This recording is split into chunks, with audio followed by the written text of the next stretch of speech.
bazalwane ngibonile la ngiyakhalwa all over the world, all over the country, kukhalwa ngama theft, burglary, violence, GBV, killings, shootings and so forth. Lezo zinto ngifuna ukunitshela iqiniso bazalwane, okholwayo nongakholwa, ozwayo nongezwa ukuthi uJesu Kristu onendlebe makezwe lokho akushoyo emoya emabandleni. So uJesu Kristu wayisho ukuthi akusiwo wonke umuntu ocapable ukuthi ezwe izwi neqiniso. And yethi vele ngoba uyabhubha usazoliphika sihlobo sami, but ngitshela ngesiminya ngitshela ngendlela eyiqiniso ukuthi lezi zinto esizi experience manje eBoot Chris njengoba singiyibalini angeziphele. Mina mangabe abantu eBoot Chris bangiphikisa gospel ngiyabazwela because ngiyazi ukuthi ngibuya. Ngiyazi uyaya i-final saying kaNkulunkulu. Uyabona Boot Chris kuba bonke abanye uNkulunkulu abakhonzwayo nezinye ithombe, akekho uNkulunkulu okhuluma ngokufa. Munye uNkulunkulu okutshela ukuthi uzokufa. It's the Father in heaven. Akekho omunye uNkulunkulu okhonzwa ngabanye abantu othe kuzofiwa. Akekho. Ngulo wami othe nizokufa, and yet everyone is dying. Noma ngathi uJesu Kristu yamkholwa umkholo yamvuma, you perish, you die. That's why ke lo bhuti wathi usono sakhe sesibili kwathiwa yini abengamnika umfazi isikhathi. Ngiyachaza akekho umuntu othandwa uNkulunkulu njengomfazi. As a husband, as a man, yeBoot Chris yahlala nomkakho. Ngila uphuma khona emajiteni lokuyayisho lento bafethu. Awukwazi ukuthatha umntana abantu Boot Chris hamba ulobole uhamba ushada umbeke landlini and then bese uyaphuma uhleli nabo Boot Ganda esitolo la Soweto. Ayikho into enjalo, you going to hell. nguNkulunkulu oshoyo. That's where you going. Akusho. Welcome to the Dove Show. Of course, I'm Christmas. You already know. Happy New Year. Happy New Year. If you're new to the channel, where have you been? Please subscribe and press the notification bell as well as join the membership and also donate our detailed show. Now that disclaimer, thank you so much to those who are doing that. We highly appreciate you. Without you guys, this show is nothing. So thank you. We highly appreciate you. Thank God and more blessing this year. Yeah. Today I got a choir because I'm opening. Hey James, people like, hey Chris, you don't have a choir. I'm like, hey, I have a choir. I'm a choir master. Oh, if you think I'm lying, watch the magic. Choir, take it away. Masimbonge,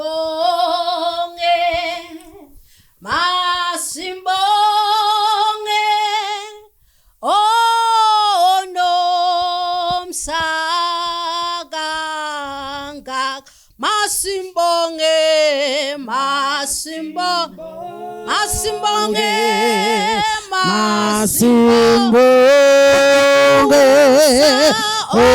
oh no, Msaganga.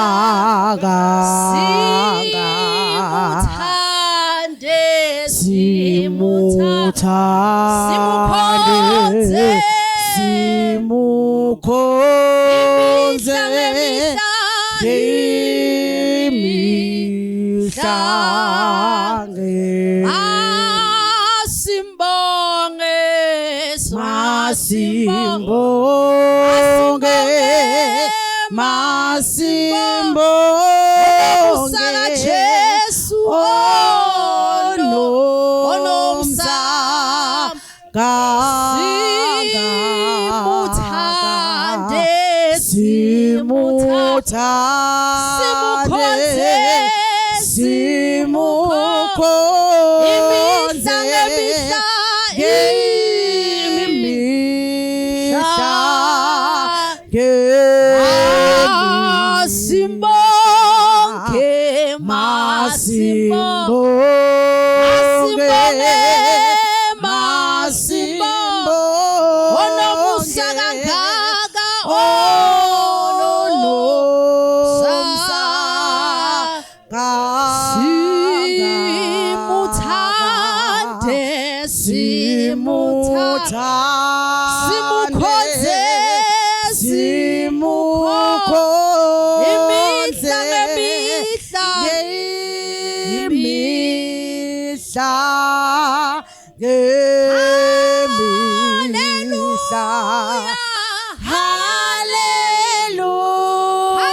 uzoyivala badale lingahambi lingabaleki yabo ikhwaya izodvala lungisa iculo lenye lapho goya phethele ikhwaya yetata lithini ixesha man Xesha likaThixo. oh sekuyixesha Xesha likaYesu. Xesha.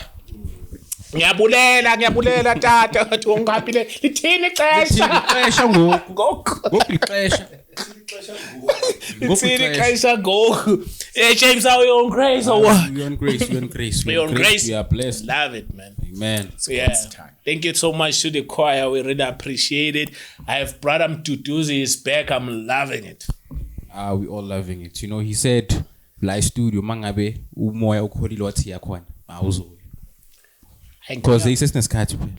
Sesikhathi singamboni. Hey, Uthe ufuna ukuzovula unyaka kuthi kuzothi kuyale wonke umuntu obe repentini. Yes. Sizwa impukane ezihlaza ziyasitshela. Sikwake wafowethu uthi uBrother Mdula akwathi kufika uNovember komuntu obe nje egqokela ingubo ende yende esontweni. noma kanjani. la kanje. Brother Mduduzi, welcome to the show. I love having you. Yeah, thank you for welcoming back, Brother Chris. I'd Yeah. love to greet you, Bud Ganda, Bud James. Ngiyajabula kakhulu ukubona bafowethu in the beginning of this year. Compliments of this year, bafowethu. Ngiyabonga kakhulu nje. Just like I said to the brothers who you were out, Bud Chris, when they asked me, it's been a very long time. I just told them, I go by the Spirit. I listen to the Spirit. That's how I roll. That's how I do the things of God. That's how I work. Because if I don't go by listening to the Spirit, that means I'm looking for fame. That means I want to be popular. Anytime I feel like going to Brother Chris, I'll be going to Joburg to go and shoot and so forth. Now that means I'm going to popularity. Now, popularity, I'm departing from Christianity. Because it's nothing about Jesus Christ. Everything. That's why we always tell you he is the center of the gospel. So that means we do nothing without him. That's why in the book of John chapter 10, and then they follow me. So it's all about hearing his voice. Magati Brother Mdu, Brother Chris, don't go there. I don't go there because that's what the Holy Spirit says. That's why the last time I was here, I think it was in May last year. But going for no famous all over the world, all over the country, kuma social media, ngabe ngihlala ngila. Because bengizoza, ngizoshuta, and then that's where you start speaking izinto ezingekho biblical, because you are always on the studio. Not necessary to umuntu ohlala se studio wherever ukhuluma ngaphathi. Most of the time we have to be hearing from the Spirit, because now the Holy Spirit is nothing but our guidance. So if he guides you, we actually to keep on preaching that side, la khona Brother Mdu. Actually, to go that side. Actually, okay, you can go back to Bud Chris because the message it. That's how we do the things of God. So ngiyabonga kakhulu baba. Powerful man. What is the message this time? Okay, today I'm here to finish up my hell testimonies because I'm having 3 of them. So I went there the 3rd time. So in the outer darkness. Yeah, so I'm all about the outer darkness bazalwane, and now there's hell, but there's a certain part of hell that is called the outer darkness. Now that is a special place in hell. Kusho ukuthi kufanele ukuthi wenze izono special to go there. Kusho ukuthi you must be loving sin, you must be flirting with sin, you must be embracing sin in your life. The outer darkness akuyinoma ngubani. Fanele ukuthi isono senza sibe special ngendlela isimanga. Whether you are a Christian or an unbeliever, whether you are a pastor, a prophet or whatsoever, lapha you're gonna go there. Because I've been telling you guys, it's not about going to church. This thing is deeper than going to church. That's why in the book of Matthew chapter 7, starting from verse 21, uthi Jesu Christ akusibo bonke abathi inkosi kimi mabangibiza every Sunday abayayo ezulwini, but uthi whoever that does the will of the Father in heaven. So it's not about doing the will of Brother Mdu. That's why mina ngifuna ukuthi mangikhonzana abantu, they start making me an idol. I'm not your God, I'm not your idol. I'm just Brother Mdu, I'm just the servant. Mangaba abazalwane babhuka kuxova udaka, Brother Mdu is there xoving udaka nabo. Mangaba abazalwane they are building something, I'm just there leading from the front because that's what Jesus did. Mawucheka ko Matthew chapter 5 kukhulunywa ngentshumayelo yasentabeni, uJesu Kristu wayehlala phezukweje aqhwakele, akazi athi kubo John nabo Peter lethe amashetheni bafana ngenkulunkulu uzohlala phansi. So that's how you lead. The more you become less, the more you are exalted in heaven. That's why in the book of Matthew 23:12 uthi ophakeme mina ngizamthobisa nothobile ngizakumphakamisa. So it's about belittling yourself la kuJesu Christ. It's about humbling yourself before Christ himself humbles you. So indaba ye-outer darkness lapha uyayo noma ngabe ushumayela kanjani, you can preach all night long, ungene door to door wenza ama all night prayer, they don't mean a thing. Mangabe umuntu ofletha nesono uthanda ukudla isono, that's where you're going. So manje abantu kule gospel namhlanje, that's why you can find ukuthi we are having so many fragile Christians. Amakholwa amanje including myself, we are so fragile, we don't want to hear the truth when it's preached. Every time kunomuntu oshumayela iqiniso, no, you are judging us. No one is judging you, but the Bible is. Because that's what the Bible was written unapologetically. There is no verse in the Bible now says that okay, yeah, I'm gonna make you perish, I'm gonna take you to hell, but I apologize, my children. There's no verse. Uyatshela uNkulunkulu ukuthi mawenza lesono lesi you're going to hell unapologetically. That's why the book of 1 Corinthians 6 starting from verse 9 to 11, Apostle Paul ubeka kahle ukuthi amadoda ningadukiswa, ningakhohliswa, because I understand exactly ukuthi abafundisi beni besikhathi sokugcina banithanda, they love you so much. Niyanikela, so the more ninikela, the more banganitshela amaqiniso. The more nifaka imali kuma basket esontweni, the more baniyekela niflethane sona. That's why brother Chris ukhanda amasonto amaningi ayanuka kubolile. Why? Labantu abanukisa lamasonto nalamabandla bantu abasebenzayo. In today's churches wasebenza, you become a god. Noma ungangena wenze noma isiphi isono, akekho umuntu okukhuza just because you are brother Chris. Now that's idolatry. Naqala kusaba umuntu ebandleni noma esontweni wenza amanyala nangamkhuzi, it's idolatry, namkhonza lo muntu lo. Kanjalo nalomfundisi wenu owenza zonke amanyala esontweni lenu angakhuzwa lokunimlandela nithi man of God, calling the man your spiritual father. That is idolatry, khonza ithombe. So wena ungababukela phansi abantu ezi umuntu osindisiyo uthi hayi bakhonza ithombe, bakhonza ini bayabhubha. No, now uyabhubha because you are worshiping your pastor. That's idolatry. Ukuthi umfundisi wenu uyangena esontweni lenu niyasukuma yaphi, it's idolatry. Ukusukumela nje indoda engenayo noma umama ongenayo kumkhonza lokho, that's idolatry, going to hell. Uma kaqeda kushumayela uyi-celebrate, makaqeda kushumayela makaphuma, and then you stand up nibantwana neyingane.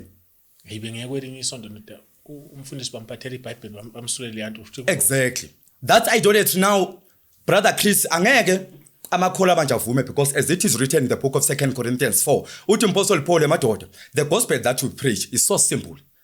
Uthi this is the simplicity of the gospel. Angeke nithi gospel elula kanje, nomntwana omncane uyayizwa. Uthi le gospel esishumayela thina ilula kakhulu, ifihleke kuphela kwababhubhayo. Uthi this gospel is only hidden to those that are perishing.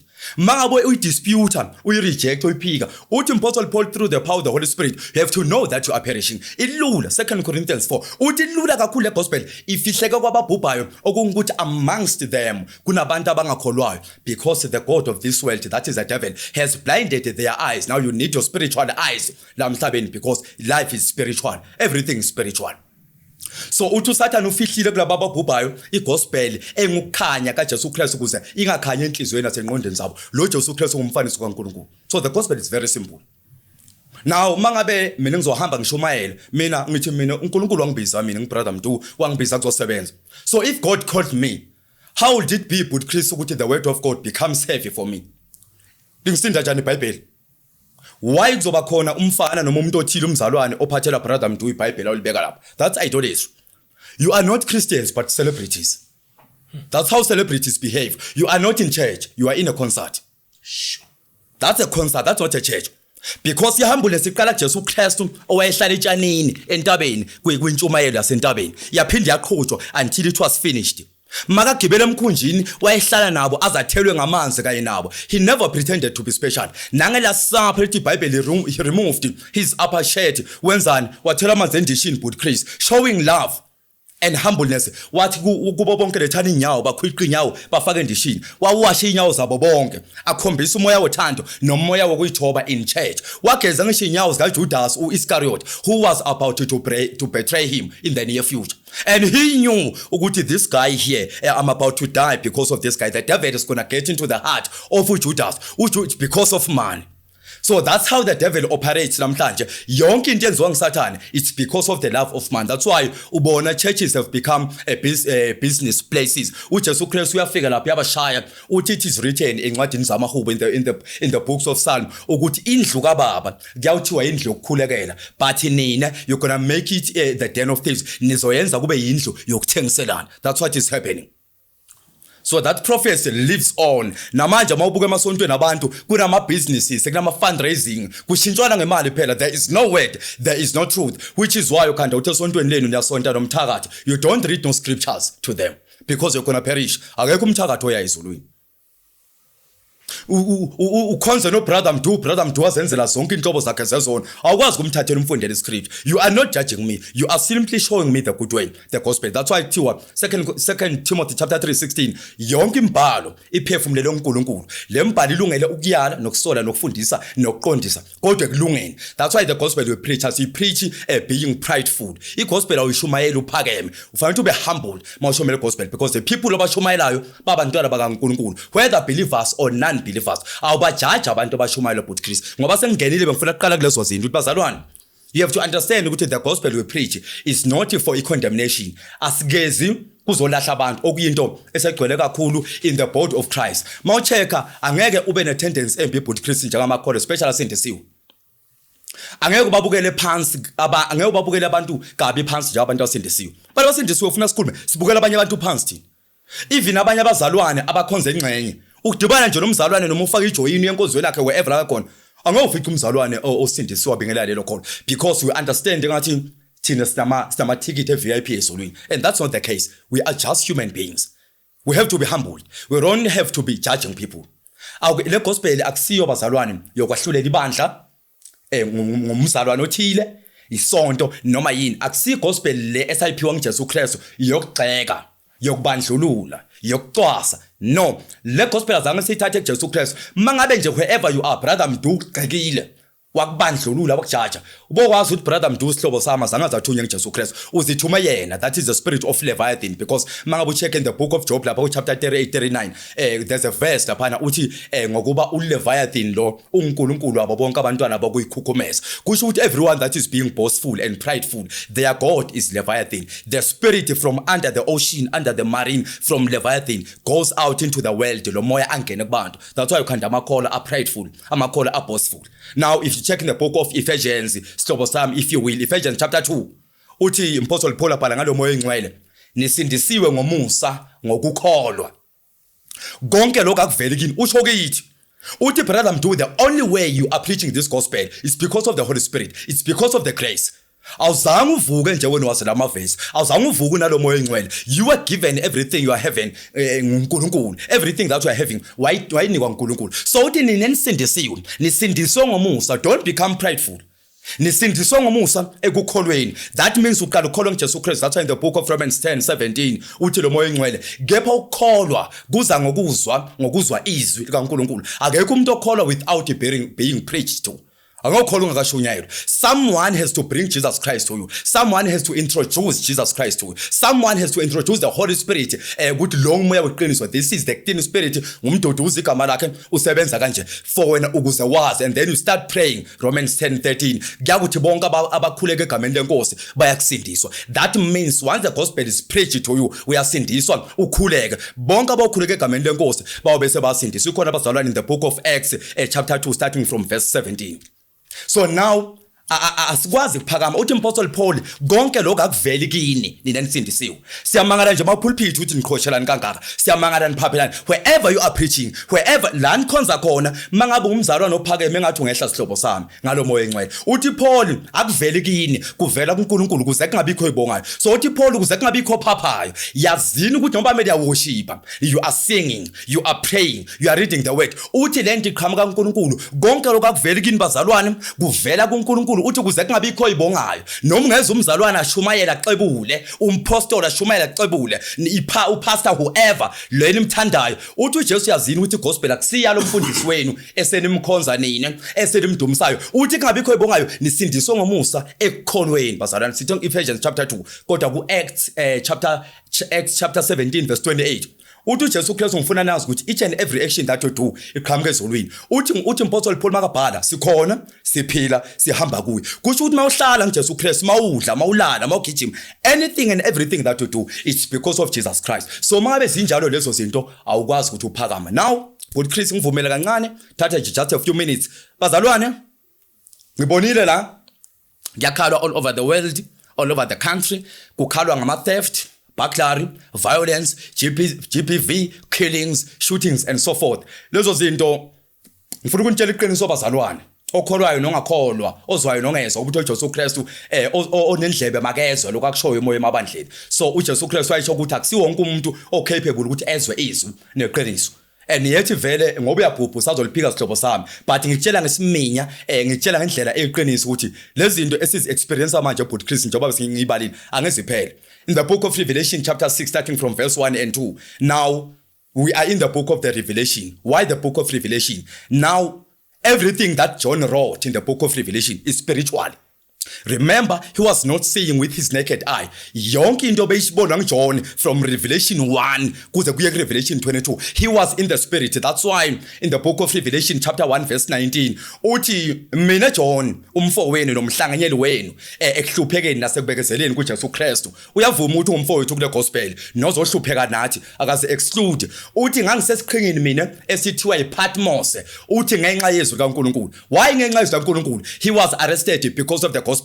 He was not there kuyokwenza window shopping. Wayengekho kuyodraya, wayengakayi kuyovakasha noma abese beach. Uthi I was there because of the gospel. I was arrested ngangiboshelwe izwi of which is this evil world doesn't want. Lezwe lamanje elibi elingalithandi ngoba labantu bamanje bathanda injabulo nokuthanda uNkulunkulu lapha ku 2 Timothy chapter 3 leyo ncwadi mayifunile. Uthi le generation yokugcinezayo iyothanda kakhulu injabulo kunokuthanda uNkulunkulu. And bayoba ngabahlazisayo laba babe ngabanamawala, babe ngabanganengqondo nabangabongi nabathanda imali nabazigabusayo zonke lezo zinto lezo. So uyayicheka wena as a Christian noma as a non-Christian ukuthi ungakuphi lapho. So now uthi John ngangilapha because of the word of God, because of the gospel I'm preaching. Ngaboshelwa yona that government of that time yayingayithandile gospel. Akagcini lapho uthi nangobufakazi bukaJesu Kristu. So you can't be preaching the gospel without the testimony about Jesus Christ.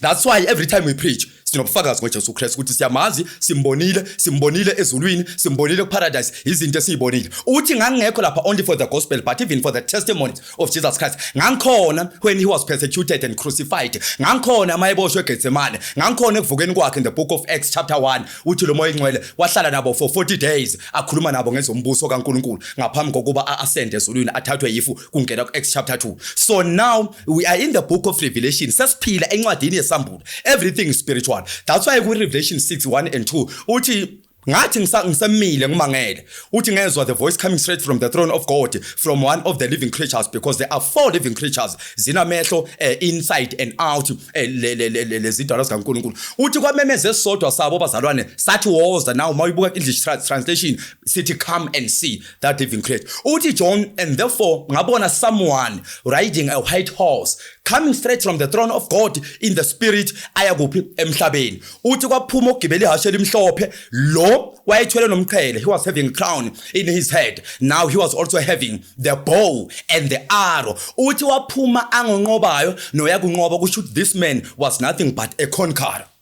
Now, when you see this thing in the spirit, that is the Antichrist posing as Jesus Christ. Now, this person coming from them into the world, he is bringing along with him the spirit of lies, the spirit of deceit, the spirit of confusion, the spirit of pride. Lo, he pretended to be Jesus Christ. Only why he was having the crown and having the arrow and the bow. Now, why abephethe arrow ne bow akubekela ngemuva in the spirit when John saw these things? The Holy Spirit is saying, the book of Revelation is very hard for you, which is why that book is never preached.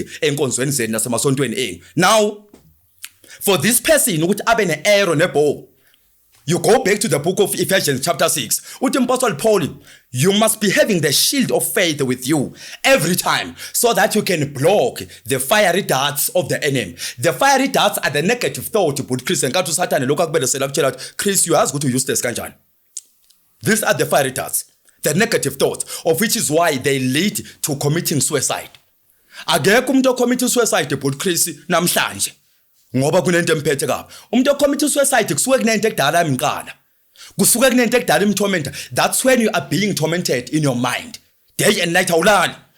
That voice is steady in your mind akutshela ukuthi yeah, take your life, we're useless. That's why uluze lokho. That's why uhanjelwe ngumfazi. That's why uhanjelwe indoda. That's why akulahlile baba umntwana. That's why ungasebenzi. That's how the devil operates. These are the fiery darts. So uthini uPaul uthi for you to block the negative thoughts and the lies of the enemy, you need to have the shield of faith. That means mangabe ukholwa, once you start having faith, konke okunye okushiwo nguSathane, you are closing that door, you are closing that portal to everything, because siyazi ukuthi uSathane uyise wamanga nomqambi wawo in the book of John chapter 8 starting from verse 43 kuya le uthi uJesu uSathane uyise wamanga nomqambi wawo makavula umlomo ukhuluma amanga okuyinto yawo. So siyazi ukuthi if he is the father of all lies, then lo oqhamukile uzenze wezemhlabeni wazodukisa, which is why ukhanda uthi ama doctrines amaningi amanga yabazana abaningi abakhonza izinto engasizo nathi thina sithi sindisiwe sine pride asifuni ukutshelwa. It's because of this person. But the very second person that came there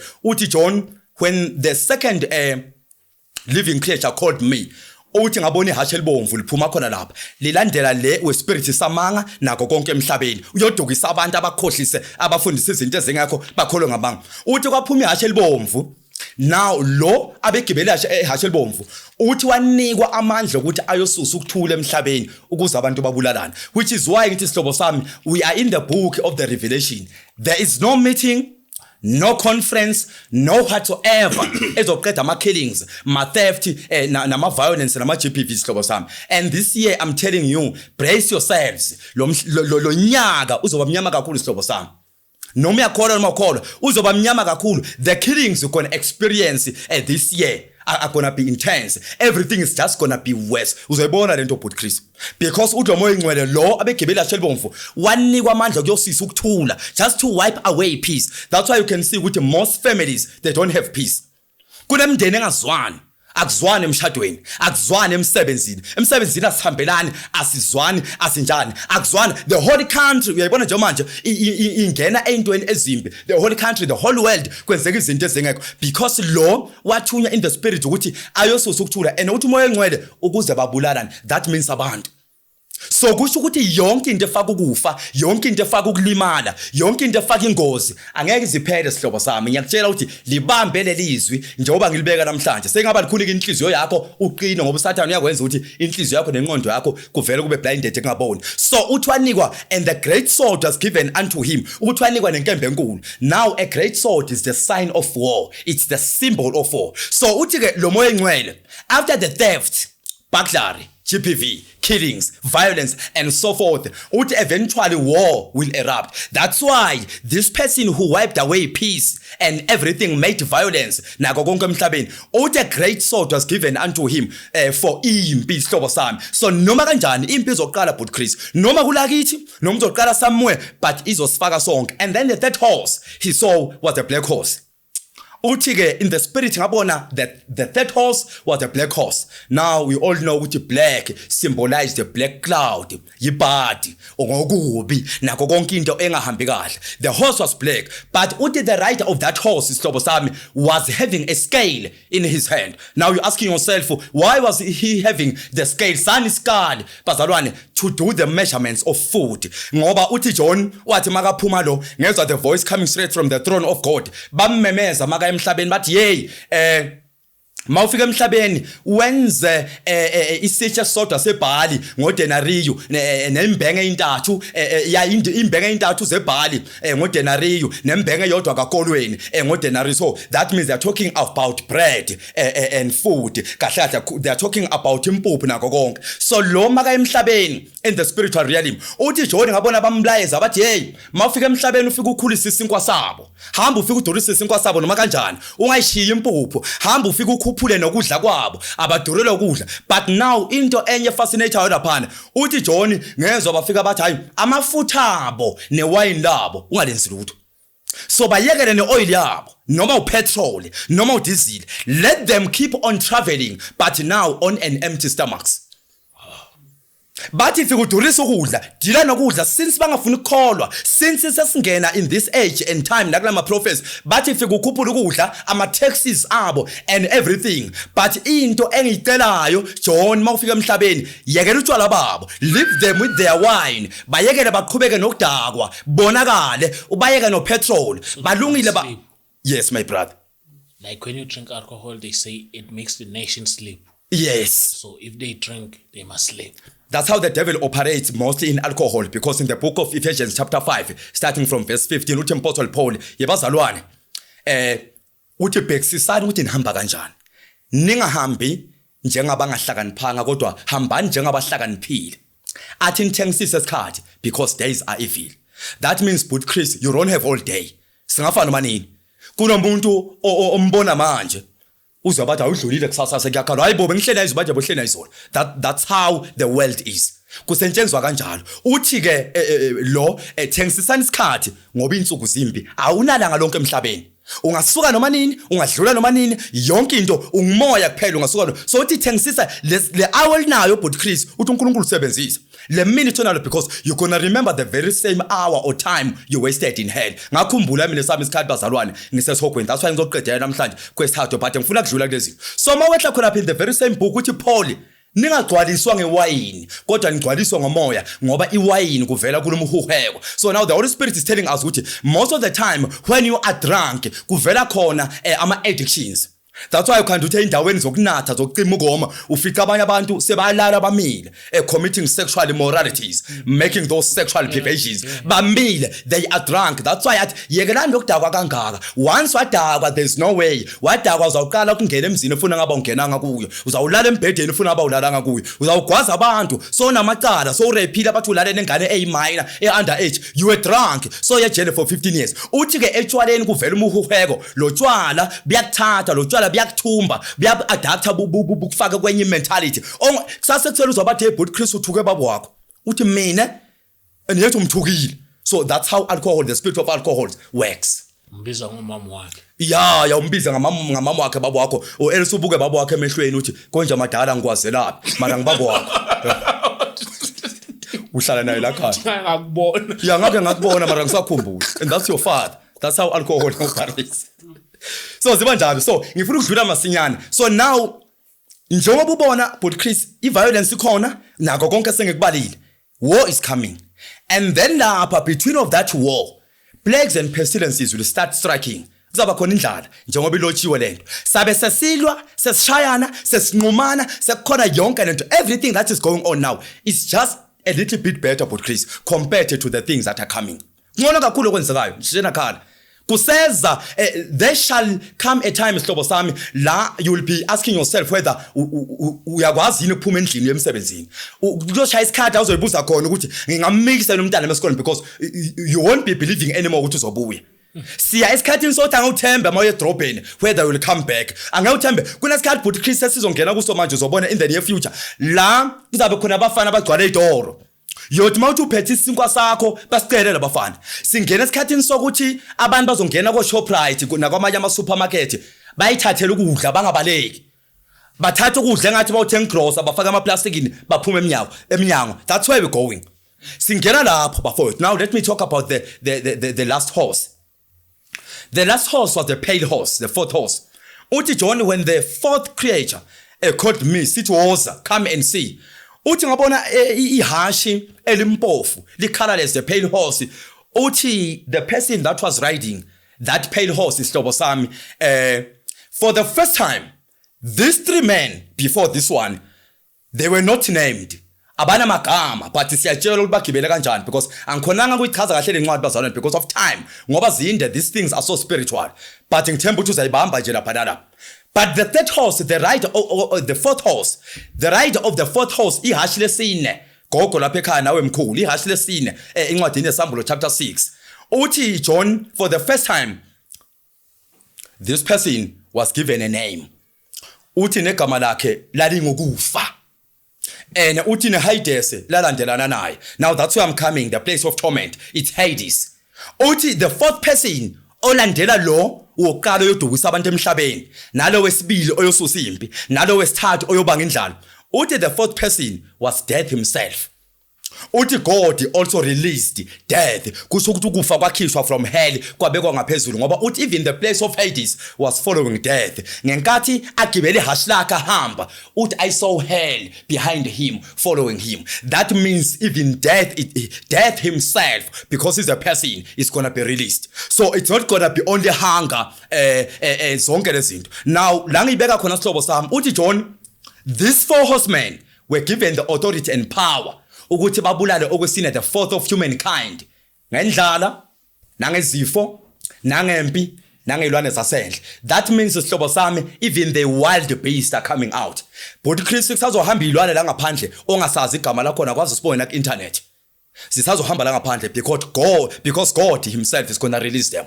Angeke zirelease government, angeke zirelease Kruger National Park noma ngama Rangers. Leilwane, the wild beasts are going to be released by God himself, because that's what John saw. Uthi these four horsemen were given power and authority ukuthi to wipe out humanity ngenxa yezifo, pestilences and plagues. Kuseza izifo, kuseza ama pandemic amasha but Chris ohulumeni bena basazontshela ngawo bewakhile ema laboratory and so naso zonke lezi indawo. But ekunye uthi the wild beasts ilwane zasendle ngakaze niyibona uthi they're going to be released by God himself zize la emhlabeni zizokwenzani to wipe the fourth of the humankind. It's going to be tough. That's going to be tough. But how I love those days, because that's how I want to prove my faith in God. I just wish those days are here, because I can't wait to be persecuted because of the gospel of Christ. Now, I saw when the two times I was here, people cutting your clips there and there, where I was talking about, of which I understand social media, because people want viewers and so forth. They were cutting my clips when I was expressing myself with masturbation, you remember? Yeah, so they are cutting as if I'm still working for the kingdom of the darkness. The mangitimine, but Chris, when I was still there, I loved how abafana bancane babelala nabo mama. But then they will cut it right there as if I'm still embracing the works of the devil. But I'm also checking those things out, and but I understood, because it's the Father in heaven, and I saw them in hell, I saw them in paradise. So I'm never intimidated. The spirit of witchcraft has no power. The agents of the enemy, the devil worshippers, the Satanists are bound when it comes to me. I'm not scared about those things. The devil, whatever that is coming from the gates of hell, I'm building my church. Even the gates of hell shall not prevail. So I'm not afraid. They don't prevail. I'm just preaching the gospel of my Father in heaven, because it's only He that called me. Akusuye umfundisi, akusuye umprofeti. So bebakhatha lama clip lapho benze ngathi mina ngisasembusweni bomnyama. But as a Christian, as a child of God, I understand my persecution. I understand the lies of the enemy. I understand bonke abantu abathiya iqiniso ngokalungu, as it is written in the book of Romans chapter 1. So now Romans chapter 1:16 uthi Apostle Paul, mina anginamahloni ngegospel ngoba igospel levangeli lishumayelayo lingamandla kaNkulunkulu. That's why I'm never afraid of the things I saw in hell 3 times. I'm not afraid about the things I saw in paradise. So Sami, those places are there. Bengikunxusa Jesu Kristu namhlanje sekuzogela ku testimony engathi ungakholwa. Uyabona amakhodi gakho awekho esogweni. Umkakho ubaba wakho ama supermarket, ama restaurant, ama birthday parties, ama anniversaries, those things are not there. I've been there 3 times hlobo sami. Engathi ungakholwa, because you are perishing. Mangabe ungakholwa sihlobo sami, sikubiza ngobubele buka Jesu Kristu ukuze sithobe kodwa iqiniso silikhulume ngoba le gospel sishumayela ngeqiniso, kodwa othandweni sihlobo sami. How I wish bengakunxusa ukuthi engathi ungayishintsha impilo yakho. You can look at your life manje uthi how messed up your life is. NgoJesu Kristu yedwa uthi mina ngindlela neqiniso nokuphila, John 14:6. So that means ngoJesu Kristu usendleleni, you are having the direction. Once wamukela Jesu Kristu, that's when you start to have the direction sihlobo sami, ngoba kunenhlakanipho kaNkulunkulu, that is wisdom, kube nenhlakanipho yaleli. And enhlakanipho yalelizwe iBhayibheli lithi ingubula enhlakanipheni kaNkulunkulu. That is the book of 1 Corinthians chapter 6. Ngicela ukuqala ngetestimony manje, brother Chris. Yeah, we can. So now bazalwane, this is my third hand experience ngaya ku Outer Darkness. Now if you check the book of Outer Darkness, uzumoya ongcwele angifakazela sihlobo sami, if you go to the book of Matthew chapter 8 verse 11 and 12, there is the Outer Darkness there.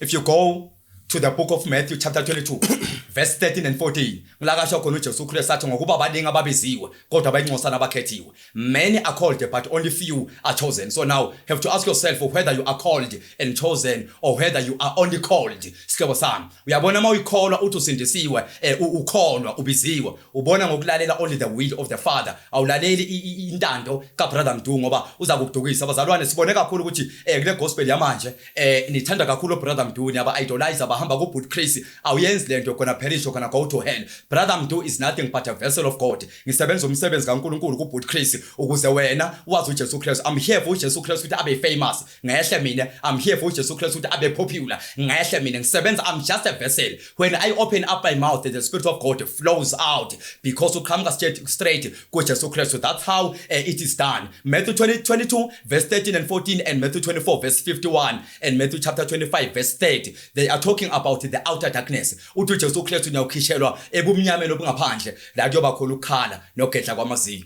Hlobo sami ungayithanda kakhulu social media manje uthanda ama viewers uthanda ama likes because that's what you do. Nithanda kakhulu injabulo kunokuthanda uNkulunkulu. We do understand those things but I can tell you mina mangabe abantu Boot Chris bangiphikisa gospel ngiyabazwela because ngiyazi ukuthi ngibuya ngiyazi uyaya i-final saying kaNkulunkulu. Uyabona Boot Chris kubo bonke abanye uNkulunkulu abakhonzwayo nezinye ithombe akekho uNkulunkulu okhulume ngokufa. Munye uNkulunkulu okutshela ukuthi uzokufa. It's the Father in heaven. Akekho umunye uNkulunkulu okhonzwa ngabanye abantu othe kuzofiwa. Akekho. Ngulo wami otheni sokufa and yet everyone is dying. Noma ngathi uJesu Kristu yamkholwa yamvuma you perish you die.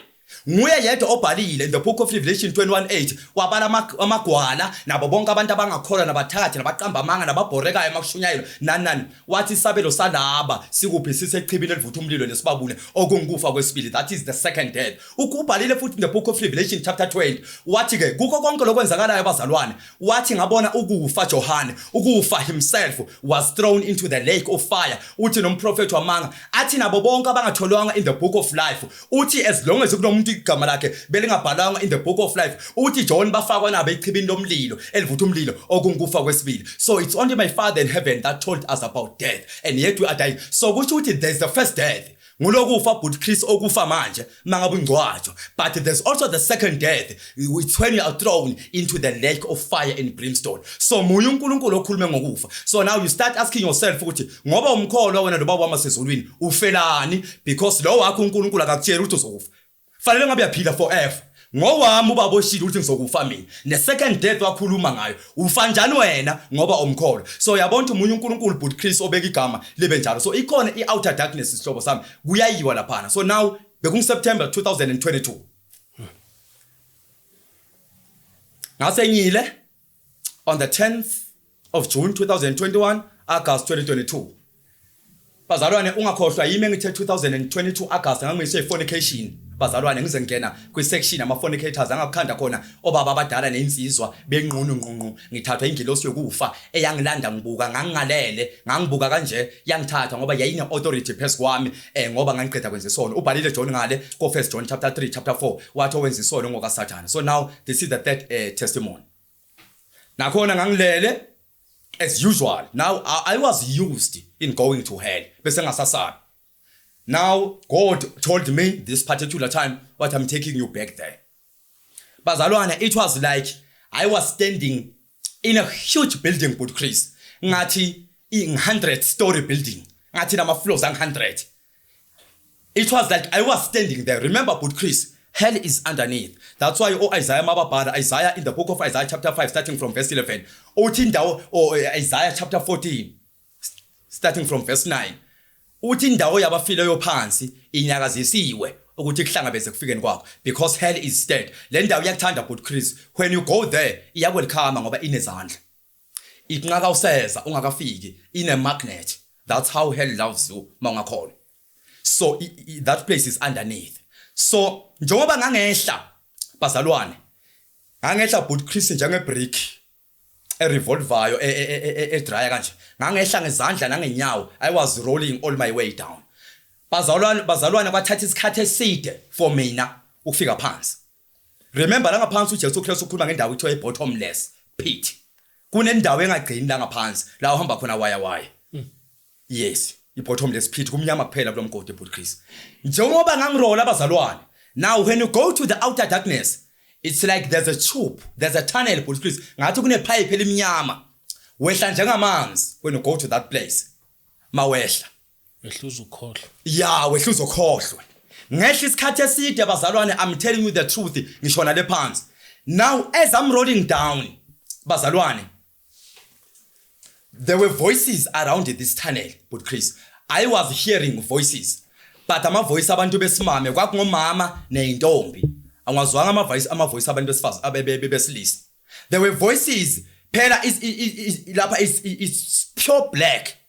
The darkness is there but Chris is alive. Lobu mnyama obulapha buyaphila njengoba ngihlezi ngisho ngithi la ngaphandle mabe kune load shedding uthi wena kumnyama you are lying akusimnyama you can see njengale skipper sa boot Ganda. that's how darkness it is. The skipper's darkness lapha darkness is alive. Almost said he's wearing hair. I am choose. That's how dark it is in that place. As I was rolling ngishona phansi, I'm hearing these voices of females. They were weeping but Chris bayakhala labantu besifazane bayakhala ke bathi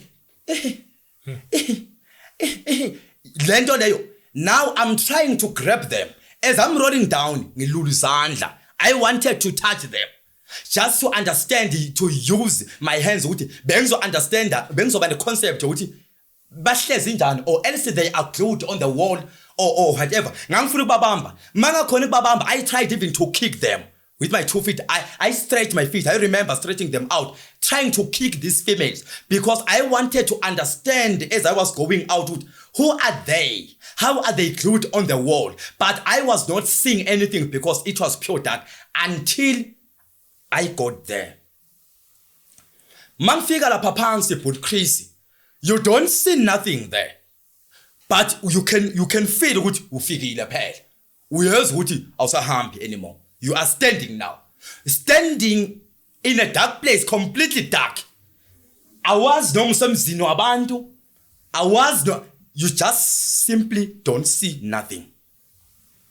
Mangifika lapha abazalwane, there was a voice yomunye usesi calling names of people out. Mangifika lapha but Chris ngezwe ivoice yomunye usesi abiza amagama. The way she was calling out those names kwakungathi une list esandleni sakhe. It was like she was having the list in her hand, calling the names from that list. I don't see her. I only hear the voice when she calls out the names. Now, to my surprise, she wasn't calling people with their names. Do Chris, Ganda, James. No. She was calling out people according to their job categories. Lapha but Chris babekubiza ngomsebenzi wakho owawenza emhlabeni. Hayi ngale gama lakho. Babekubiza bazalwane, you don't understand these things. The job that you are doing now, you're going to account for that job beyond the grave. Lo msebenzi osebenzayo bazokubuza ngawo. I'm telling you the truth. Lapha but Chris wawubizwa ngegama lomsebenzi wakho, ioccupation yakho ukuthi doctor noma nurse or police or babekubiza exactly ngalomsebenzi wakho, hayi ngegama lakho. Ngibona ngani bazalwane because I know you are asking yourself, usho njalo moya engcwele. That's how she called me. What if pharmacy? Sebenze pharmacy me. Ngidila nje ngemedication kuphela, ngidila ngesiguli kuphela, ngidila nje ngezinto nje zokulapha. Ngidila nje ngesifo, ngidile ngomuthi waya. That's how she called me bazalwane. What if pharmacy? Makathi pharmacy, I just stood there. But Chris, I didn't understand until the second time she called out again. What if pharmacy? Asathetha manje. Yeah, ngamcasula. I don't understand kwenzakalani. Makathi pharmacy angazobiza kanti kubizwa mina. That's when I understood ukuthi lapha she was calling people based on their job categories. Nami ngibiza ngeyami. Azange asho ukuthi brother Mdu or else Mdu. What if pharmacy abiza mina?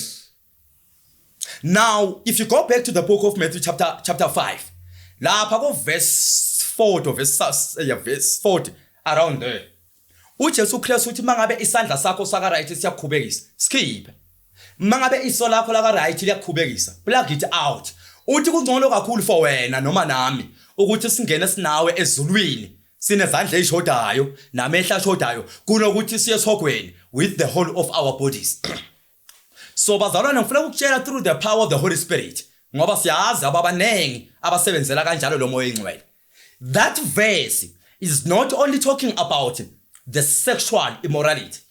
It's not only talking about the sexual sin. That verse is going broad. That verse is going out to some. This very verse is also talking about your job. Asho ngawo Jesu Christ athi hey, check the umsebenzi owenza manje. Uthi mangabe lo msebenzi wakho uyakhubekisa lo wenza manje sihlobo sami. Uthi Jesu Christ you might as well quit kulo msebenzi. Uthi bekungcono ukuthi uye ezulwini unemployed kunokuthi uye ezulwini uye esogweni I mean unaleyo fancy job yakho. So mangabe kuthiwe but Chris Exodus 20 thou shalt not kill. That verse remains. Nyabekisa. That verse stands. Makuthiwa thou shalt not kill. Awuzi uNkulunkulu ayikho into ekuthiwa iprofession uNkulunkulu. You are a murderer.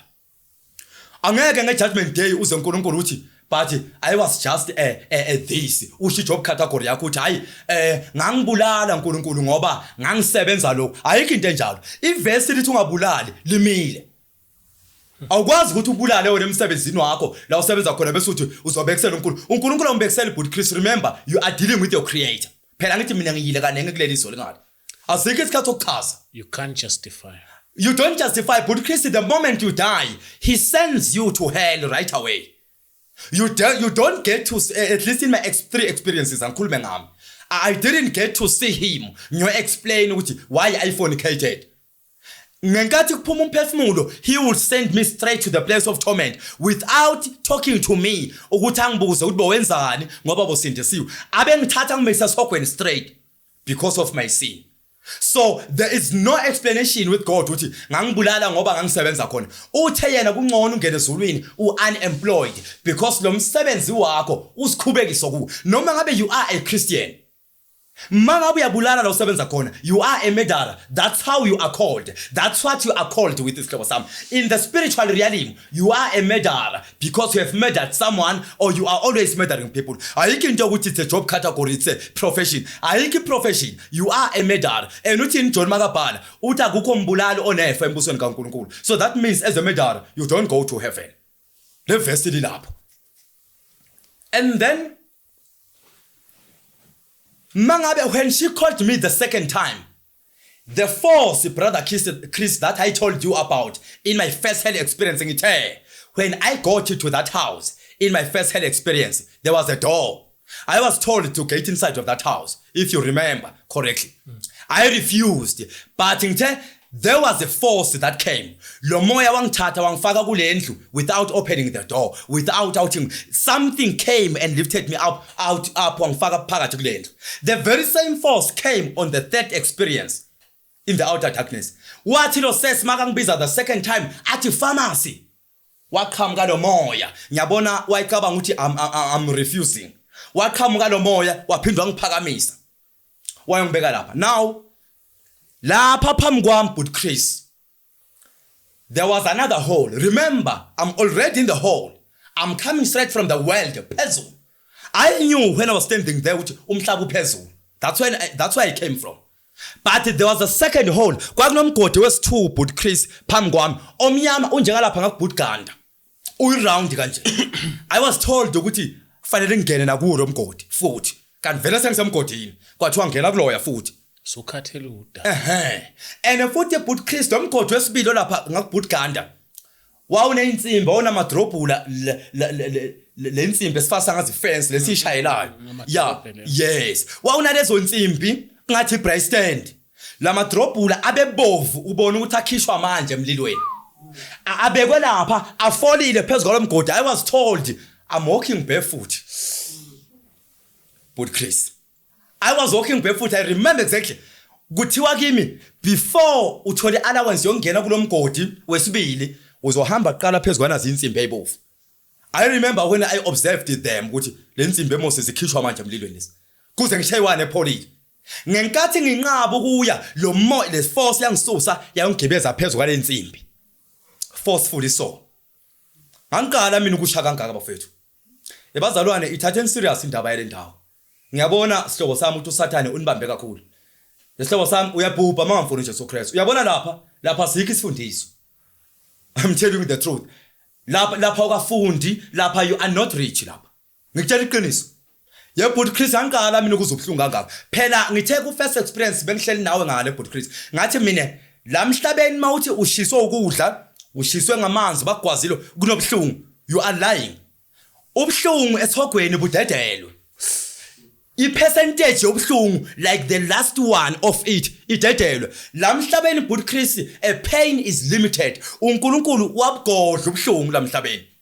anbazi ubhlungu nini ngakayi lapha kubhlungu but Chris lapha kubhlungu bazalwane asinawo amazwi ebut Chris okuze expressa so that people will repent aweko the things of the spirit they are unexplainable you can't express yourself in such a way yokuthi abantu ba understand the things you see there that's why every time sishumayelile people will be mocking us with TikTok or whatever because that's how the devil operates and the problem is when you get there because people are getting there. That's why I my Father in heaven is the only one that is having the final say. People are gonna get there. Anyone, each and every one of us, the Buddha Christ, we're gonna get there. No me appear, no more too powerful. Uti gospel ingubula. See, told in 1 Corinthians chapter 1 verse 18. What you Paul bazalwane, le gospel ingublima kubanta ababhubhayo abayisogweni. Kodwa kithi thina sindiswayo ingamandla kaNkulunkulu. That's what we see kuleli zwe libila manje. I-gospel ingubulimo. When you preach the gospel, bantu bacabanga ukuthi kuyadlalwa nomuslima bahlekisa. Yes, that's what the Holy Spirit told us ukuthi the gospel is foolishness kulelizwe to those that are perishing. But mina ngiyasindiswa, ngisindisiwe ngimbrother Mntu ngifakaza izinto engizaziyo. Le gospel ingamandla kaNkulunkulu. Ngasizwa ngeJesu Kristu. So now ngahamba ke bazalwane. Phezulu kwale insimbi eyibovu. Angikala mina ekhala kangaka bazalwane ngiyoba. But now the problem nomuntu uyayiphakamisa lenyawo mawuphakamisa leli lime kule insimbi mawuphakamisa leli lime kule insimbi because ulapha finally I was allowed to go down mangehla ngifika lapha kumnyama bhuqe sohambile emlilweni sengihambile emlilweni ngiqedile insimbi seziphezulu futhi nazo shothi ngisemgodini wesi2 now the world is far behind anikho nani but Chris ngizokulekelela which is why ngitshela sihlobo sami kuleza ndawo akekho umuntu okulekelelayo lapha ngakhohlisana nje manje njabule but I know you're gonna die you're gonna pass on sihlobo sami you're gonna find out eventually soon enough you're gonna find lapha but Chris akekho umuntu okulekelelayo lento ukuthi mzala wakho lwashona kuqala kuna uyeza ayikho into enjalo lapha you are on your own ngama post akho ngamagama akho ngani izinto zakho ze social media they are there. That's why in the book of Matthew chapter 12 I think starting from verse 30 uthi uJesu Kristu ngamazwi akho uzokwahlulelwa ngamazwi akho uzothethwa nangamazwi akho uzolahlwa. That means each and everything you are saying about the gospel when you are insulting the gospel ufuna ama likes ufuna ama viewers uJesu Kristu uthi it's not me. Ama-poster akho sizowaviewer amagama akho sizowaviewer that's why athi ngezinto ezikhulume wena emhlabeni uthi uzojajwa ngazo and then ulahlwe you're gonna be condemned with your very own words awulahlwa le but Chris ngokuthi yasukelwa. That's why Revelation 1 Revelation 2 verse 23 uthi uJesu Kristu wonke amabandla ayokwazi ukuthi nginguye mina osearch izinso nenhliziyo ngizomnika ilowo nalowo wenu ngokwemsebenzi wakhe. That's why lapha bakhuluma ngamazwi akho bakhuluma ngama-post akho ako Instagram ama-post akho ako Facebook TikTok bakhuluma ngaloko usasemhlabeni but Kristu ujabule kakhulu ubona abangani bakhe abangakholwa bekubhubhisa uthi uJesu uzokhondenywa ngamazwi akho bayawa reviewer ke le. So now, when I got there, mangehla nje on the wall, it was sort of a wall, la ngehla khona. Kulomgodi. There was a man, there was a guy sitting down. Kwakunobhuti lapha afaka ibhantshi nje, engathi selidadlanyana, liyawaba. Nebrukanyana elidala.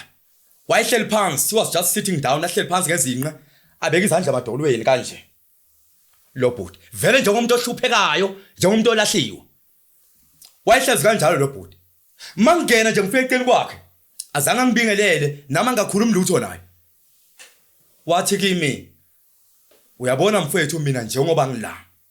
Uthi wathi kimi, mina mfethu igama lami ngingimbothuma. Yawayibiza umbothuma. Ngathi kuthiwa ke isithakazelo sakwaMthweni abaziyo. Yamthweni Mbothuma something like that. Bengazi mina. Kusho abantu abalalela testimony yami. But mina ngitshela ukuthi yena ungumbothuma. Whether I pronounce kanjalo or kanje nginixolele bafethu but nje washo kanjalo. Wathi yabo mfethu mina ngingimbothuma and ngibuya kuphi eSekunda eMpumalanga. Ngitshelwa nguye. Akumazi phela mina. Kusho ukuthi ngumkhaya wami. Ule ngakimi inkosi yami umkhaya wami. Wathi ngingimbothuma mina mfethu ngiqhamuka eSekunda eMpumalanga. Wathi ngaseSekunda. Immediately aqeda ukukhuluma lamagama. Wamthulisa uNkulunkulu wasiyathula. The voice of God here returned.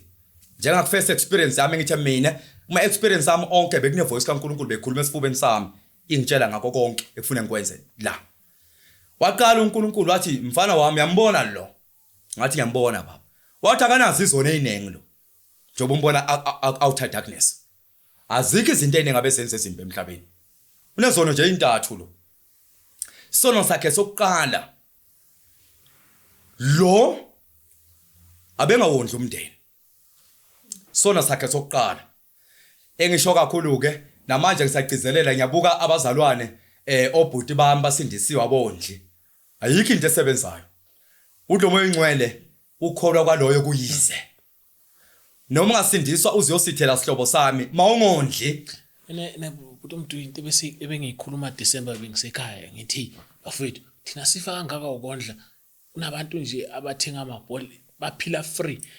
And now I was like telling my cousin ukuthi ukhona uyaphila and unengane and awunayo namahloni ukuthi yendoda yenza wena. Yes.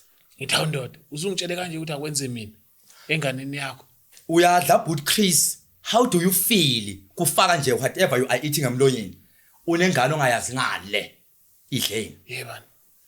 Kunengane ongayazi nokuthi la ihleli khona iphatheke kanjani noma ingane yakho njengoba izulu lina iweather nje maybe ngaphandle. And umuntu athi mina nginengane ezu10 mina. Yeah. Angazazi. Athi hayi ezu10 enye uzuthi yabona Paul even omunye yinyeke to make the matter worse. A1 akayazi idlana. Manje kuthengwa ama uniform ne stationery but kunobaba ongakazi ayiphepha. Kunobaba ongakazi ayiShoprite kuyofuna ama preach ama super glue nani. Uyabona? Hey, Gandhi was ups and down. Hey, thanks, Gandhi.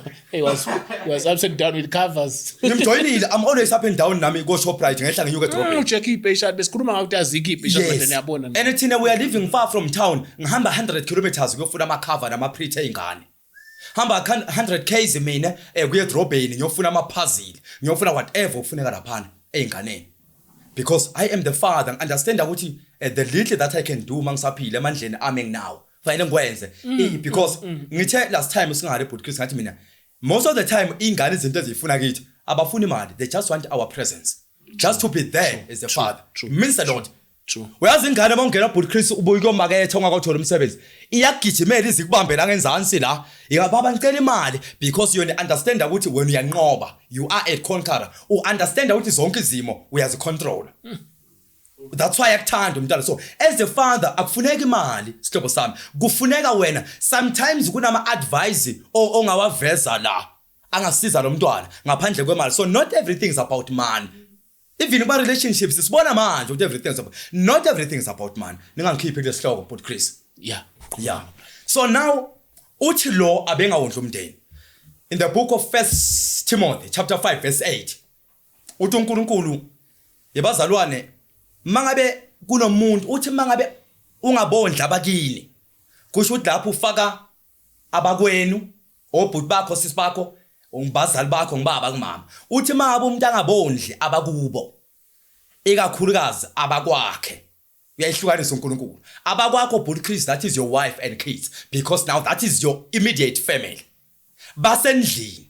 So uNkulunkulu uthi lowo ukulahlila ukukholwa abazalwane ungcono umuntu ongakholwayo kunekhono elisindisiwe elingondli.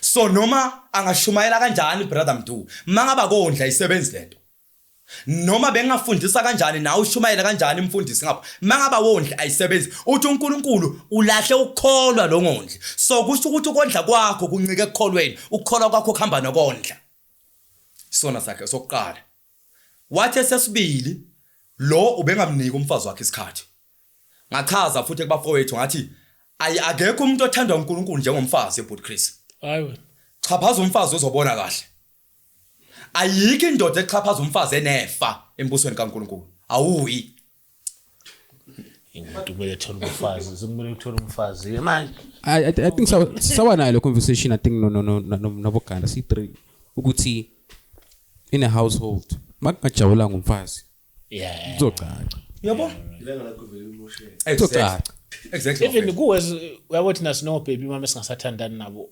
uma ekwatile siya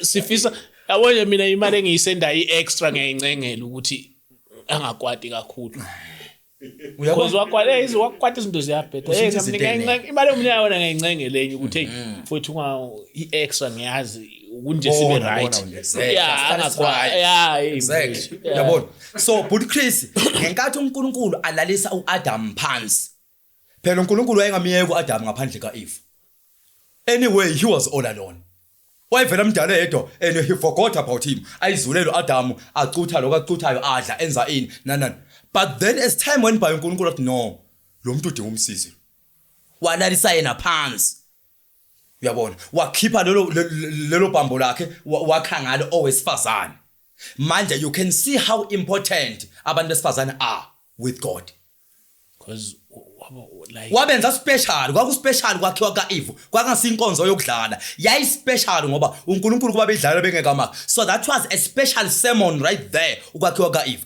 angeke kumsebenzi kaNkulunkulu special udlale ngawo and go to heaven ayikho indoda eqhaphaza umfazi ezulwini ayikho indoda futhi engamhloniphi umfazi engamthanda umfazi if you go to the book of first Peter chapter 3 uthi Peter emadoda thathana abantu besifazane ngokubazi ukuthi they are the fragile vessels uthi bazini ukuthi bayizitshe ezibuthakathaka nibaphe udumo nibabonga so uthi yini Apostle Paul uthi brother Chris njoba wenza uthi mawona nkosikazi wakhe akathi makaphekile umncome uthi mama akekho umfazi opheka njengawe worldwide uthi akathi unkosikazi wakho masagqokile uthi mama ugqoka kahle ngiyakuthanda mama ingane zami noma ini uthi banikele udumo ngilokuba complimenta ngilokuba ncoma uthi bathathele ngokubazi babuthakathaka bazanikwatela for nothing they are always upset for nothing because bona ngathi bantwana behave njengabantwana so even the scriptures of God are commanding us men to understand women ukuthi bazanikwatela ningenzanga lutho uza kukwatela nje out of the blue ungamkwateli bese nawe soyaphuma ekhaya uthi hayi la khaya ngicinga njalo fuck off no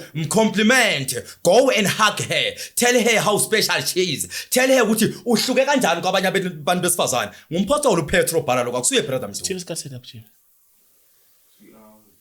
yeah oh no continue my brother ngathi ngizawuqeda mambuka sekuseduzana sekuseduze yeah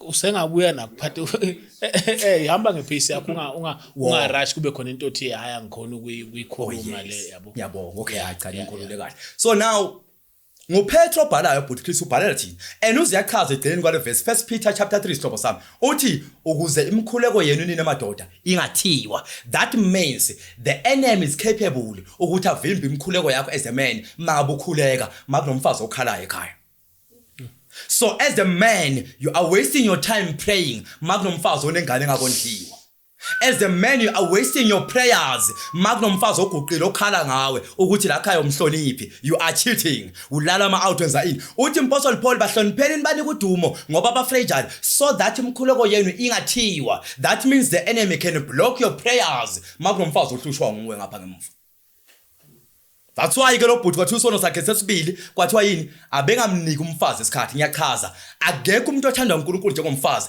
as a husband as a man yebhuti Chris yahlala nomkakho ngila uphuma khona emajiteni lokuyayisho lento bafethu awukwazi ukuthatha umntana abantu bhuti Chris hamba ulobole uhamba ushada umbeke la ndlini and then bese uyaphuma uhleli nabo bhuti Ganda esitolo la Soweto ayikho into enjalo you going to hell nguNkulunkulu oshoyo that's why you going akusho but this what brother I'm doing you know that's not me but Chris she's your friend not necessarily bootcamp ukuthi kuthiwa ungasa interact nabantu Yeah. ungasa socialize ungayizwa njalo but that means you spend most of your quality time with her. And that's fair. Ephesians chapter 5 uthi kulotshiwe ukuthi indoda yoshiso nonina inamathelo kumkayo athi laba boy 2 bayoba inyamanye. That means you are glued to her. But Chris ngeweekend now usibonile thina bafowethu umfethu ushayela ama truck somewhere hamba 3 to 4 months immediately abuyela emakhaya uhleli nathi. Mina yabaxosha abantu wahleli nami. Brother Mdu is about to get married. Usengakashadi brother Mdu. So I'm a little bit free for now. Yeah, ufana na. Ngisakhona ukuya lapha ngoba Uganda. ngahlala no Boot James, ngihlala no Boot Ganda la Soweto. Ngahlala futhi namhlanje ngahambi la Soweto. Ngiyolala no Boot Ganda. Yeah, akekho umuntu enginaye ekhaya engizochaza ukuthi I'm married. Yabo. So now when you are married Boot Chris, njengoba ofile emsebenzini noma kusemayini wherever, uze kumama wakakha ukwenza kubo brother Mdu emakhaya. Thina noma ungafuna ukuthi usithengele ikholi njengamajithi interact na 10 minutes. That's enough for us. Ngoba si understand that the wife ekhaya ukuthi your wife is waiting for you. Uhamba 3 months ungekho ekhaya. So you have to spend time with her. Uze kubantu bakho uze kumkakho. So ubona manje umuntu uhlezi nathi maru off emsebenzini. Lela bakunika 3 days kuphela. Kule 3 days uhleli nathi wenzani nathi?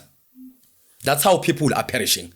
Ngoba kunomfazi okhalayo ngale odinga indoda ukuthi mnake ayikho. The third sin kwathiwa lo ubengabanika abantu abakhe isikhathi. Awukwazi kuba ngibaba uyezolweni unganika abantu abakhe isikhathi. Ayikho into enjalo. But Chris wathi uNkulunkulu tshela labadoda mfana wami. Lamadoda wadlala ama toys ahambe ngamadolo. Hey indoda Emajardini nabantwana nasezindlini. Thothi usuyiphoyisa usuyisoja. Hey kunini. Sidlala mazidlala nabo lapha. Yeah. Uyaduma. Exactly. Ubona uthi ube isicishamlilo. Ungibaba umdala uhamba ngamadolo. You become one of them. But Chris, that's what the Holy Spirit wants. Usho njalo. Uthi lo isona sakhe ses3 wayengabanika abantwana isikhathi. Uyaphuma but Chris ubamba abantu abakho ngezandla nothenga just ice cream. Uyaphuma yena bepark. Uyahlala nabo even ekhaya. Leso sikhathi kusho ukuthi unesikhathi sonkosikazi wakho. Ube nesikhathi abantwana. Ube nesikhathi somndeni as a whole. Sisihlukaniswa lezi zinto zibe in 3 categories as a man. Ingakho ke ngoba life is spiritual and sikuphi manje Boot Ganda sikule zinto ekuthiwa ama spiritual warfare. Spiritual warfare is the spiritual battle. You don't see it but it's there. Spiritual warfare Boot Chris ngenkathi impilo yakho I messed up. As a brother Mdu akulethe kuJesu Kristu so that your life might be redirected. Ngoba ufika kuJesu Kristu ne direction. Awufuni. A spiritual warfare is when you are self-destructing. You are destroying your life. Egameni lokuthi I'm enjoying. That's a spiritual warfare because on the other hand you are dying without you noticing it. That's why ukhona kunabantu abahamba bawo enjoy endaweni ezingozi. Ubuka ukuthi yabona endawo esenjoya kuyo. Kukhona abantu abangabanga nesibhamu manje accidentally so singabheka kuwe Boot Chris. Sidubule awuhlangene nalempi yabo. Ufere endaweni wrong bosendaweni wrong isikhathi eswrong labantu baxabene bodwa phekhoneni babanga isibhamu eson sidubule sibheke kuwe ufere into ongayazi endabeni yani ukuthi you were enjoying without you seeing ukuthi you are putting your life in danger. That's a spiritual warfare. That's how the net of the devil works. Usathane udila kakhulu ngenqondo. That's why bazalwane in the book of Romans chapter 12 uthi Apostle Paul bazalwane ngicela ukuncenga ngobubele bukaNkulunkulu hayi ngobubele bami ngingiphola ngithunywe uNkulunkulu ngobubele kwaNkulunkulu ngithi manje qalani nikelani imizimba yenu kuNkulunkulu ibe ngimnikelo omhle ongcwele nothandeka uNkulunkulu bese ninikele kakhulu imizimba yenu bazalwane kuma drugs ekufebeni ekubulaleni ekuthakatheni ekuntshontsheni uthi lemizimba benicommittee ngoba kunabantu Boot Chris umkhande enza into embi ayihlalele ayenze over and over again because ubambeke egibeni lika Satan. So Paul, now you have given your bodies. Now don't forget ukuthi your bodies are the temple of God. Bazalwane, our bodies are the temple of God as it is written in the book of 1 Corinthians chapter 6 starting from verse 12. Uthi Apostle Paul Boot Chris kuvunyelwe konke kimi kodwa kusisi konke.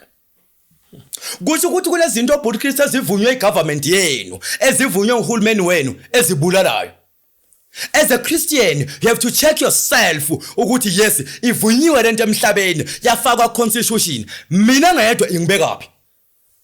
mina ngathi umoya engcwele uthini kimi kuvunyiwe kwathiwa siyenze lento but mina ngeke uthi Paul makaqhubeka lapho athi kuvunyelwe konke kodwa mina ngedwa anginakubuswa yilutho uthi angeke ngivuma izinto zalelizo zengibuse mina ayikwazi impilo yami control amanyala izono ma luxuries nako konke ubucwebecwebe uthi kuvunyelwe impela konke uthi akwenziwe but mina ngedwa Apostle Paul uthi mina anginakubuswa lutho that's why in the book of 1 Corinthians chapter 2 uthi Paul ebazalwane ngifuna ni understand ukuthi mina the only thing engayifuna mangifika phakathi kwenu ngafuna ukwazi uJesu Kristu wale ngesiphambanweni athi ukuze ke bazalwane ukukholwa kwenu kungemi ngamandla nangenhlakanipho yomuntu kodwa kube ngamandla nangenhlakanipho kamoya engcwele which is why ubona abazalwane babhubha about Christ because nowadays amandla nenhlakanipho nomukholwa kwabazalwane kume ngabafundisi babo abazalwane balalela abafundisi rather than the spirit of God rather than the holy bible rather than the scriptures that's why sibona abantu baduka ngoba brother Mdu ufika ku podcast afika ukukhuluma manga athunywe ngibabo wakhe usathana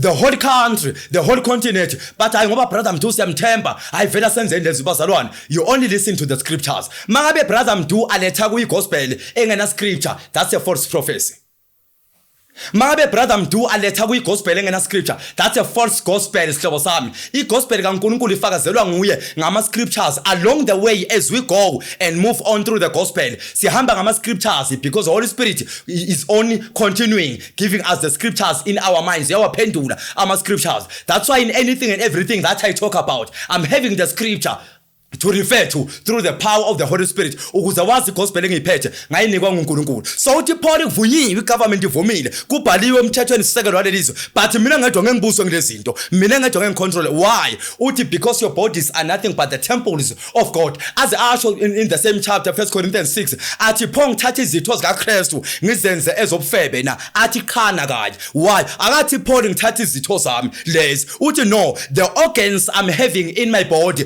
belong to Jesus Christ aqhubeka athi akanti anazi yini ukuthi you are the temple of the Father in heaven where the Holy Spirit dwelleth uthi anazi yini nine ni temple elingcwele kaNkulunkulu la kuhlala khona umoya engcwele that's why but Chris after you have committed a suicide we can see people without knowing these things but RIP akekho umuntu embusweni kaNkulunkulu ozibulele there's no way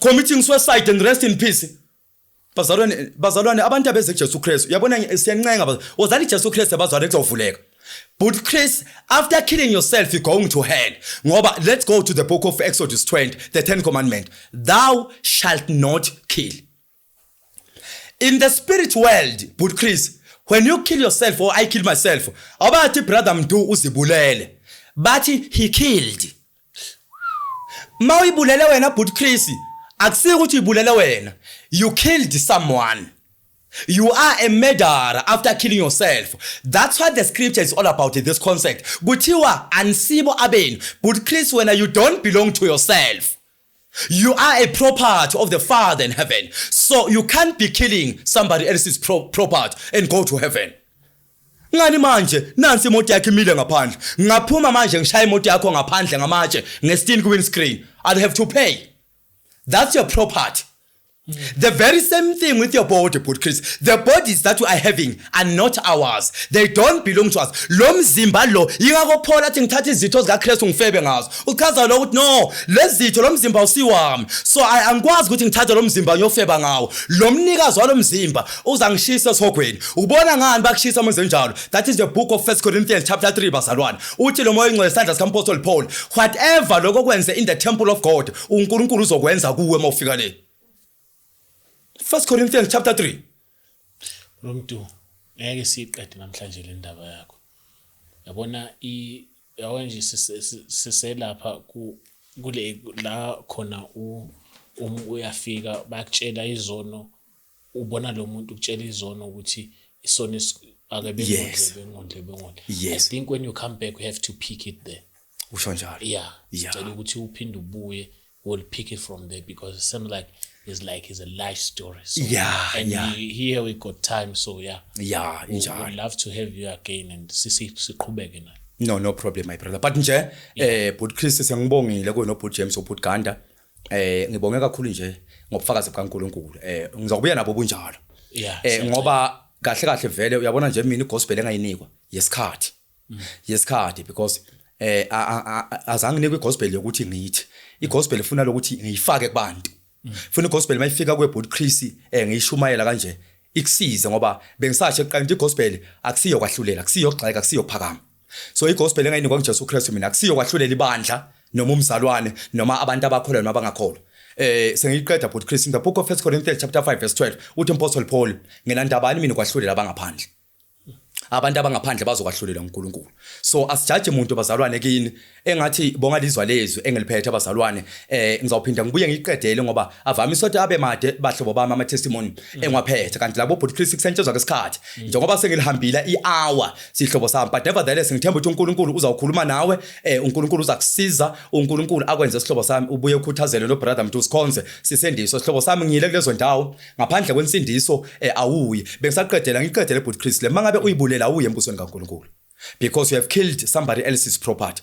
lokho okwenza emzimbeni kaNkulunkulu uthi Apostle Paul ngalo moya ingcwele kuzokwenziwa ku in the spirit world so they're going to torment you there there's no way ukuthi you can kill the property of God and go to heaven so abantu bababhala bo rest in peace benziwa ukungaza ngithi most of the time abantu bababhala bo rest in peace ba believe ukuthi labantu abasuka bafile baya kubantu bakubo and there is no such you're going to hell isihlobo sami mangabe uzibulele wena awusiye wakho brother Mntu akasuye wakhe lezi zinto zilapha kuma scriptures njengoba bese ngwakhothile siyabonga kakhulu bazalwane kuJesu Kristu bazalwane sithembe ukuthi ke nizawuqhubeka nikhuthazela kuBoot Chris njengoba sonke sikhuthazela ngendlela yakhona siqhubeka abazalwane sibukele silalele bazalwane ake nisondele kakhulu kimi ngibrother Mntu inamba yami ninayo uzonipha no Boot Chris bazalwane ngine group ke yes oh yeah okay yeah ngiyabonga inamba ka brother Mntu ikhona abazalwane ithi 076 740 2992 ne-email yami ikhona ithi mduduzi v611@gmail.com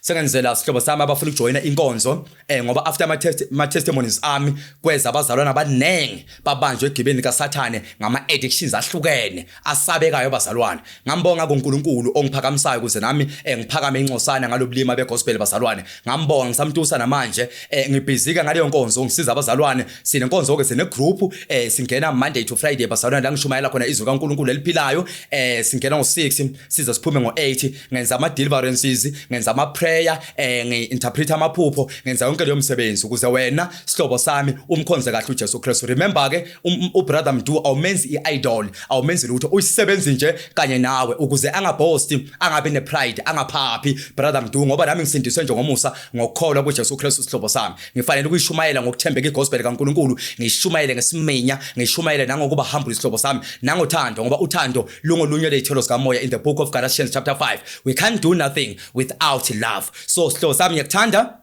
sinthanda lonke abazalwane ngokuhlukana kwenkonzo zenu ngokuhlukana kwamabandla ngokuhlukana kwakho konke okwenzakalayo iBhayibheli in the book of James chapter 4 verse 10 and 11 lithi munye ongummisi mthetho munye obeka umthetho munye onamandla okwahlulela munye onamandla okubhubhisa nawo ukusindisa that is the Father in heaven abesathi umoya ingcwele ungubani wena owahlulela umakhelwane wakho that means mzalwane awuhluleli umzalwane okhonza kwelinye ibandla ongakhonzi khona awuhluleli abazalwane bakhonza kwelinye isonto noma ngabe bakhonza kahle noma badukile it's not for us akukho kithi kwahlulela akukho kithi kusho ukuthi bani uright bani wrong asikwenzi lokho kuJesu Kristu lithi iBhayibheli nguye onamandla okubhubhisa na ukusave na ukusindisa imphefumulo yabantu ungubani wena owahlulela umakhelwane wakho so bazalwane sidinga ukuthi special thina sisindisiwe sifunde ukuthanda abanye abazalwane siqale sithandane thina qale emabandleni ethu kuphela ama group kuphele ikimu emabandleni la kubangwa khona izikhundla ama positions kubangwa khona imali kubangwa khona abanye babanga ukuleader ukuthi kuzoleader mina namhla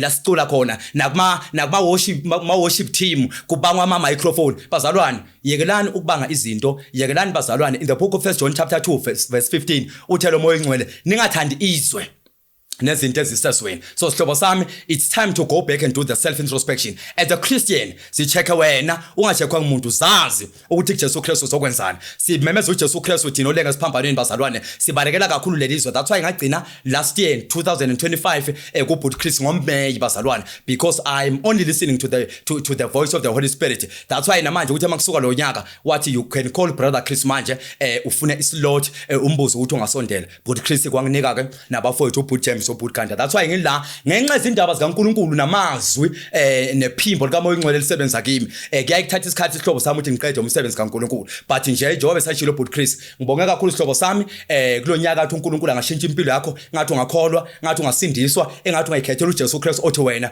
ahlale la uvume ngomlomo wakho ukuthi inkosi ukholwa enhlizweni yakho ukuthi ngempela uNkulunkulu wamvusa through the power of the Holy Spirit ngoba fileyo ngosuku lesithathu encwadi lapha kuRomans chapter 10 Romans 10:9-10 ilapho sihlobo sami bazalwane ngiyabonga nisale kahle kakhulu ngibrother Mdulo ngikuthandile isihlobo sami ungene na brother Chris ngenxa yale nkonzo ukhonza kanye no brother Mdulo njengoba nihlezi nenza ungene efonini yami ngikulindile isihlobo sami so that the evil chains might be broken away ngegazi lika Jesu Christ because siyazi ukuthi his blood is nothing but powerful igazi lika Jesu Christ liyasivikela lithi iBhayibheli nabo labakholwayo bamnqoba usathane ngegazi lewundlu langama testimonies in the book of Revelation chapter 12 verse 10 siyabonga kakhulu bhuti Chris siyabonga kakhulu my brother ikhaya yami ngathi ikhathele udala ngathi ngiqasha abantu abarong la ikhaya uzani phela James wanini my ikhaya yami ikhathe Bayivale. ya banike mic ikhaya mfundi naye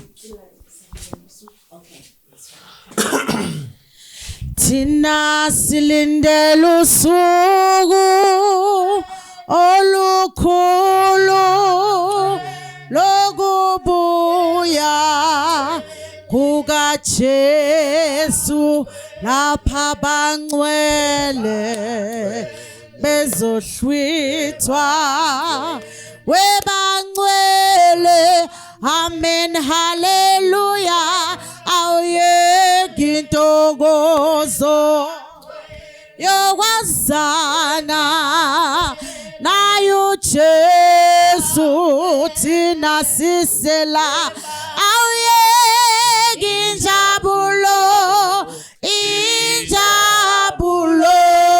yabangcwele ngithiwe bangcwele ikhona imiqhele ebekelwe amaqhawe kishone zingubo sona esimhlophe siqolekile sihlotshwe egazini awuyeki intokozo yokwazana nayo Jesu awuthina sisela awuyeki injabulo yabangcwele amen. Yeah. As usual on Silent Camera, I got my man James, and on my right, I got my man Kadatunje. One story at a time and one testimony at a time. See you next time. Otherwise, James, are we out or what? Yes.